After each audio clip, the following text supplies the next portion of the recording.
آواز دی جائے گی الم تکن آیاتی تتلا علیکم، کیا تیرے پاس میرا قرآن نہ آیا؟ کیا تیرے پاس میرے نیک بندے نہ آئے؟ کیا تیرے پاس بستر اٹھانے والے نہ آئے؟ کیا تیرے پاس قرآن پڑھنے والے نہ آئے؟ رو رو کے کہے گا الہی آئے تو تھے، ہم نے تو انہیں روٹی پاڑ جماعت کہا تھا، ہم نے تو انہیں ملوٹے کہا تھا، ہم نے تو انہیں مولوی کہا تھا، ہم نے تو انہیں دہشت گرد کہا تھا، ہائے میری بد نصیبی، میں ان کی بات کو مان لیتا آج یہاں کھڑے نہ ہوتا۔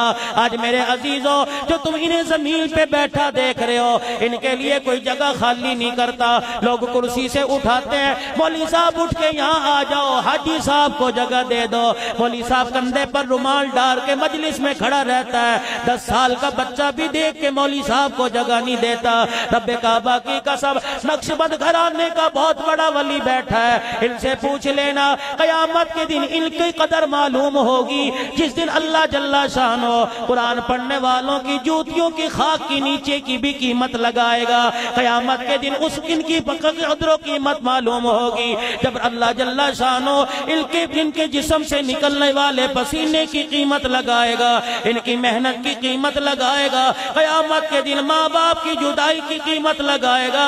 آواز دی جائے گی کہاں ہے جو رات کی تاریکی میں میرا قرآن پڑھا کرتے تھے، رات کے اندھیرے میں اٹھ اٹھ کے میرے آگے بیٹھ کے رویا کرتے تھے، سردی میں ٹھنڈے پانی سے وضو کر کے بیٹھ جایا کرتے تھے، لوگ قہوے پیا کرتے تھے، لوگ سوپ پیا کرتے تھے، لیکن یہ سردی کی وجہ سے ٹھٹھر ٹھٹھر کر میرے دربار میں کھڑے ہو کے میرا قرآن پڑھا کرتے تھے۔ وہ دنیا داروں اور دنیا میں حاجی کہلانے والوں، دنیا میں منسٹر کہلانے والوں، دنیا میں کونسلر کی سیٹ تمہیں اگر مل جاتی تو اس پر بیٹھ کے تم خدا بننے والوں، آج دیکھو ان کا مقام کیا ہے کہ یہ لوگ پاگل تھے جنہوں نے میرے قرآن کو سینے سے لگایا، نیزے کی اینیوں پہ چڑھ کے قرآن سنایا، تلواروں کے سائے میں قرآن سنایا، ابو جہل کی برچھی کھا کے قرآن سنایا، اپنے جسم کے ٹکڑے کروا کے قرآن سنایا، سینے پہ بھاری چٹان رکھوا کے قرآن سنایا،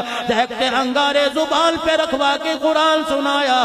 اللہ اکبر۔ مکے کی دھرتی پہ جب مار پڑا کرتی تھی میں اپنے بلال کو دیکھا کرتا تھا، اے زنیرہ جب تیری آنکھیں نکلی میں اس وقت دیکھ رہا تھا، اے سمیہ جب تیری شرمگاہ پہ ابو جہل نے پرچھی ماری میں اس وقت دیکھ رہا تھا، جب تیرے بیٹے کی میت کی خبر آئی مجھے پتا تھا، جب تیرے گھر والے کو بے دردی سے مار دیا مجھے پتا تھا۔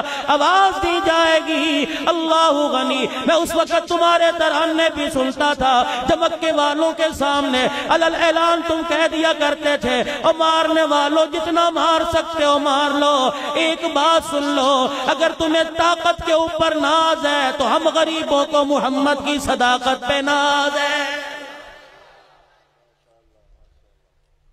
ایک ایک ظلم تمہارا یاد ہے جو دنیا کے اندر کرتے تھے، قصور کیا تھا؟ اذان دی، جیل میں بھیج دیا۔ قصور کیا تھا؟ اذان کی آواز تمہارے نحوست والے گھروں تک برکت والی اذان کی آواز پہنچائی، محلے والوں نے شکایت کر دی، لاؤڈ سپیکر اترواؤ جی، ابا دل کا مریض ہے۔ اذان کی آواز سے باپ گھبرا کے بیٹھ جاتا ہے۔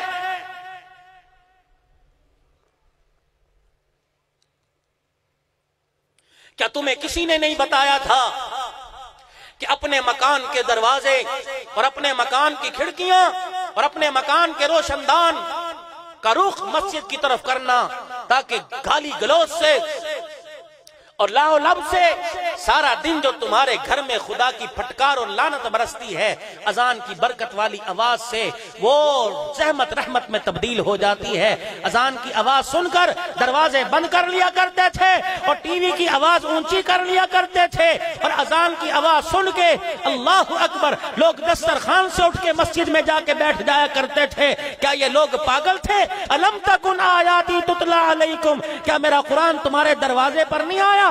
تم نے دیکھ کر قرآن کے لیے دروازے بند کر لیے، ٹی وی وی سی آر کے لیے تو گھر میں جگہ تھی، میرے قرآن کے لیے جگہ کوئی نہیں تھی، گلیوں میں کھمبے لگائے اور ٹین کے ڈبے رکھ کے تم نے کہہ دیا کہ مقدس اوراق اس میں ڈالو، اور تیری غیرت کہاں چلی گئی تھی؟ تیرے گھر کے اندر لعنتی کا اڈا تو موجود تھا، میرا قرآن نہیں تھا۔ آج کرتے نہیں ہو؟ اسرائیل مرد آباد، برطانیہ مرد آباد، امریکہ مرد آباد، ڈنمارک مرد آباد. کس کس کو مرد آباد کہو گے؟ اپنے ضمیر کو مرد آباد کہو، اپنے دل کو مرد آباد کہو، اپنی نفسانی خواہشات کو مرد آباد کہو. میں کہاں سے لاؤں وہ نبی کے وفادار صحابہ، اللہ اکبر، جنہوں نے کربلا کے میدان میں بھی قرآن کو گرنے نہ دیا. میں کہاں سے لاؤں وہ نبی کی بیٹی زینب،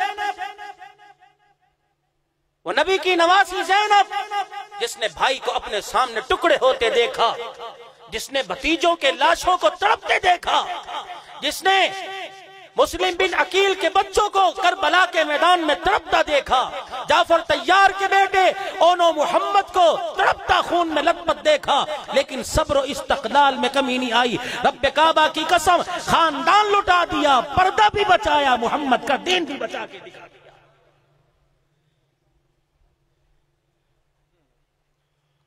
میں اس بیٹی کے ساتھ اس بیٹی کا موازنہ کیسے کروں؟ صحابہ نے سب کچھ قربان کیا، اسلام بچایا، وہ ایمان والے کوئی نہیں. تو نے سب کچھ بچا کے اسلام لٹا دیا، تو پھر بھی ایمان والا؟ جاؤ اس فقیر کی بات پر غور کرنا. آج سونے سے پہلے اپنے چہرے اور اپنے لباس پر نظر ڈالنا. نام کس کا لیتے ہو اور آئیڈیل کس کو بناتے ہو؟ غور کرنا ذرا گھر جا کر. ہم تو ہیں ہی، ہمیں تو تم سمجھتے جھوٹا ہو، ہمیں تو تم کہتے ہی پاگل ہو، ہمیں تو انسان ہی نہیں سمجھتے.